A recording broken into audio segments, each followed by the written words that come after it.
Yes, thank you, Madam Deputy Speaker. It's a pleasure to follow the honourable gentleman. I'll be picking up on the some similar themes that he's mentioned.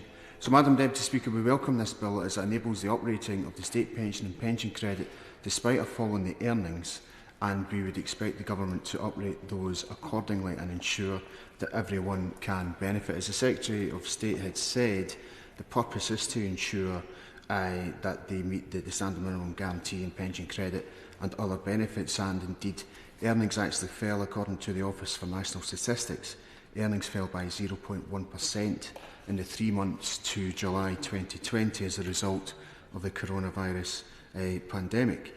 The government is also has said it's committed to making sure the bill will allow it to meet its requirements of the triple lock, and we would certainly expect that, as it's a manifesto commitment from the government, but I think the triple lock was very much supported across the House.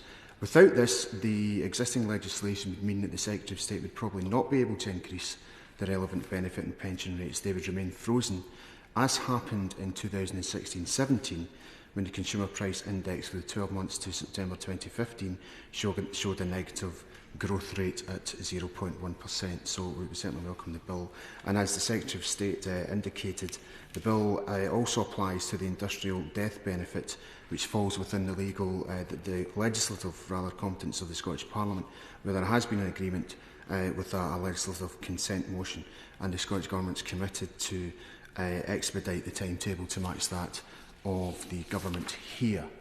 The Institute of Fiscal Studies has warned Madam Deputy Speaker, that unemployment shocks to older workers, many of whom have lost their jobs or will do so when the furlough scheme ends, could have severe implications for individuals' retirement savings and therefore very long-term effects on their living standards in retirement, and that's something that we should be very wary of going forward, not just discussing this bill.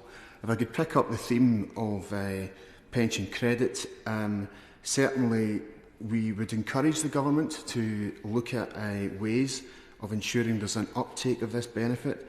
The statistics from the Independent Age Charity really are alarming about the numbers of pensioners who could be in poverty, and we would really want to ensure that pensioners are out of poverty if uptake is increased. So I would certainly impress upon the government once again to look at as many imaginative and as creative ways as they can to ensure that pension credit is taken up, because the statistics, not just in my constituency but every constituency across the UK, are pretty alarming.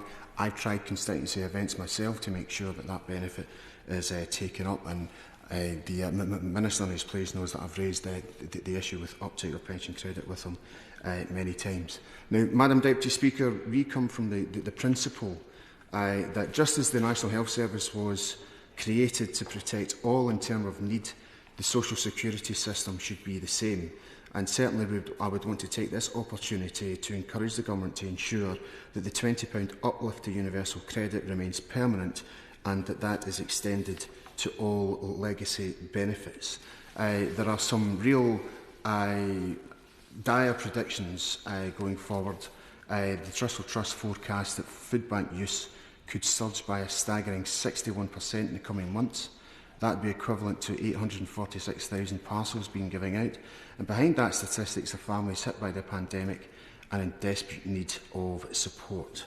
I would just like to finally, Madam Deputy Speaker, take the opportunity, as I'm sure the Minister would find it be remiss of me not to do so, is to suggest that the social security system should be fully devolved to the Scottish Parliament.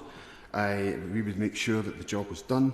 And just to say that the Scottish Parliament has now initiated the Scottish Child Payment, which will open applications in November, with the first payments to start from February 2021, which will provide low-income families with an additional £10 a week, initially for each child under 6.